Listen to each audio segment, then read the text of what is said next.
Selamat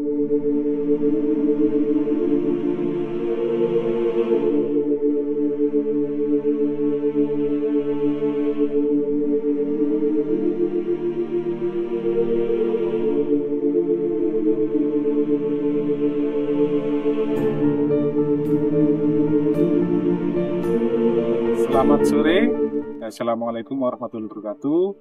Selamat datang di Candi Sumberawan. Nah, di belakang saya ini adalah pintu masuk menuju kompleks candi yang ada di Sumberawan. Nah, di dalam ini ada tulisan Candi Sumberawan. Kemudian ada dua patung pembaga pintu masuk. Oke, selanjutnya kita eksplor ke dalam.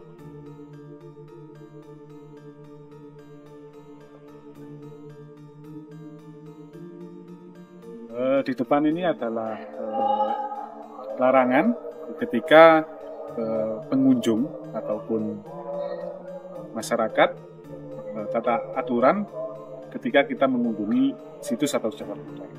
Ada beberapa 5 poin di mana setiap pengunjung dilarang untuk merusak, mencuri, memindahkan, mencoret-coret cagar budaya, mengotori. Ini bahwa cagar budaya ini adalah yang sudah dilindungi oleh Undang-Undang Cagar Budaya nomor 11 tahun 2001.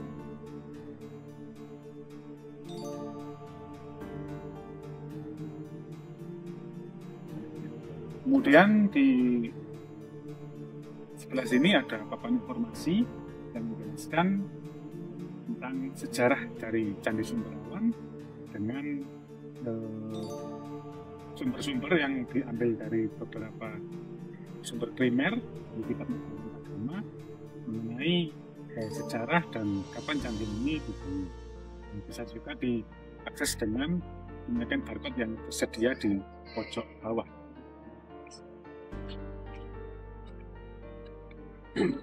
Dan sebelum pengunjung memasuki area candi, terlebih dahulu pengunjung berkewajiban untuk mengisi atau melapor, menulis buku tamu di pos jaga. Sekarang kita berada di depan candi. Jadi di belakang ini adalah candi yang dinamakan dengan Candi Sumberawan. Secara bangunan, candi ini dipugar atau direstorasi oleh Dinas Purbakala Belanda pada tahun 1930. Dan bagian puncak ini yang masih belum sempurna. Ya, jadi candi ini itu ditemukan pertama kali oleh pemerintah Belanda pada tahun 1845, kemudian dipugar oleh Dinas Purbakala Belanda pada tahun 1937.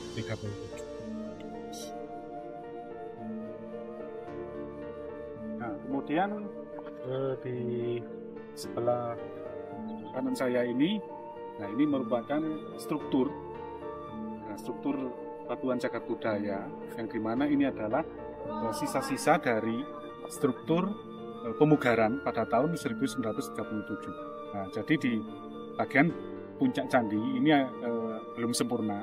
Jadi batu ini adalah batu sisa-sisa dari pemugaran tahun 1937 yang pada saat itu Belanda kesulitan untuk menata kembali. Selain itu juga ada batu unfinish, ya bahasanya. Nah, ini adalah batu unfinish, yang dimana batu unfinish ini artinya adalah batu belum selesai dipahat pada saat itu. Nah, jumlahnya ada 2, ya, ada di sebelah kanan. Jadi di sebelah atau di depan candi juga terdapat yang namanya batuan lepas. Nah, batuan lepas ini apa? Batuan lepas ini adalah temuan yang pada saat itu berada di area candi dan kemudian dikumpulkan menjadi satu di sini. Nah, kalau kita lihat ada beberapa batu andesite ya seperti itu. Nah, kalau dihitung jumlahnya ini ada 20 batuan lepas.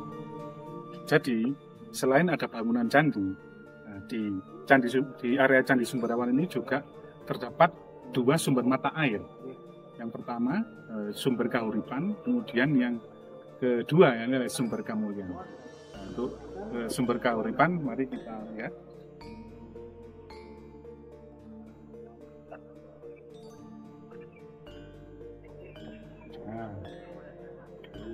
di tempat ini atau di sumber ini dinamakan sumber Kahuripan. Nah, kenapa dinamakan sumber Kahuripan? Karena terdapat cerita ataupun mitos ataupun legenda pada saat itu. Jadi ketika candi ini dipugar tahun 1937 oleh Dinas Purbakala Belanda, pada saat itu petugas keamanan dari Dinas Purbakala Belanda menembak seekor celeng atau babi hutan, kena bagian belakang, kemudian lari dan masuk ke sumber ini.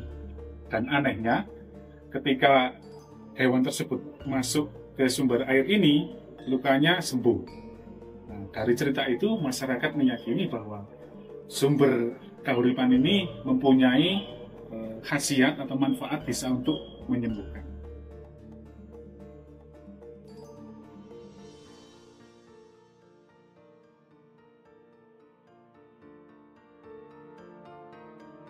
Di belakang saya ini adalah sumber yang kedua, yakni yang dinamakan sumber Kamulyan, ya. Yang mana Kamulyan ini hubungannya atau biasa disebut dengan derajat seperti itu. Jadi di sumber ini masyarakat meyakini bahwa ketika memanfaatkan sumber mata air ini, entah itu mandi, entah itu cuci muka, atau entah itu minum, bisa manfaatnya bisa meningkatkan derajat, pangkat, rezeki, jodoh, sandang, dan papan. Oke, kita masuk ke bawah.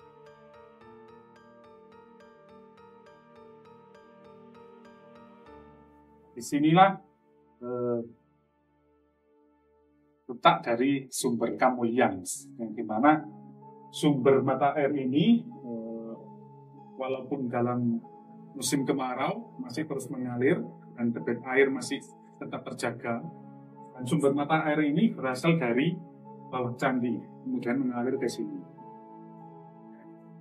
Dan di tempat ini biasanya pengunjung memanfaatkan untuk mandi, ataupun cuci muka, ataupun mengambil air untuk sedang di bawah rumah.